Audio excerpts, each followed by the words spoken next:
చాలా చేంజ్ అయ్యాయి కదండి. రామ్ గోపాల్ వర్మ గారు అమితాబ్ బచ్చన్ తో సర్కారు 21 days 30 days లో తీశారు. ఇప్పుడు సంవత్సరాల తరబడి తీస్తున్నారు సినిమా.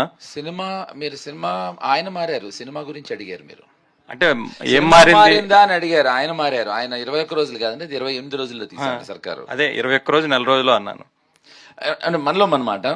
ఇప్పుడు ఏమవుతుందంటే కొంతమందిని ఇంప్రెస్ చేయడానికి 1 day చాలు, ఇంకొంతమంది ఇంప్రెస్ చేయడానికి 1 week పడుతుంది, ఇంకొంతమందిని ఇంప్రెస్ చేయడానికి 1 year పడుతుంది, ఇంకొంతమందిని ఎప్పటికీ ఇంప్రెస్ చేయలేం. సినిమాని బట్టండి, పిండి కొద్దీ రొట్టె. సర్కార్ 28లో అయిందండి, ఇంకో సినిమా 1 year పడుతుందేమో.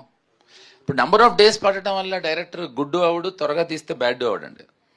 కానీ డిలే అవుతుంది కదండి. డిలే 100 reasons అవుతున్నాయి. అప్పుడు సర్కార్ మేము తీసినప్పుడు ప్రాబబ్లీ బచ్చన్ సాబ్ అప్పుడు 3 సినిమాలే చేస్తూ ఉండొచ్చు, ఇప్పుడు 30 చేస్తూ ఉండొచ్చు. ఇప్పుడు వర్మ గారికి అడ్వాంటేజ్ ఏంటంటే ఆ నెల రోజుల్లో సినిమా తీయడం వల్ల ఆ సినిమా ఆడినా పోయినా ఇంకో సినిమాతో ఇంకో నెల రోజుల్లో రెడీగా ఉండేవాడు ఆయన. అవునండి. ఇప్పుడు సంవత్సరాల తరబడి సినిమా తీస్తున్నారు, అది ఆడుతుందో తెలీదు, నడవదో నడుస్తుందో కూడా తెలియదు. నడవకపోతే చాలా చాలా కోట్లు. ఇప్పుడు వర్మ గారి సినిమాలతో అట్లా అంత ప్రాబ్లం ఉండేది కాదు కదా. కరెక్ట్ అండి.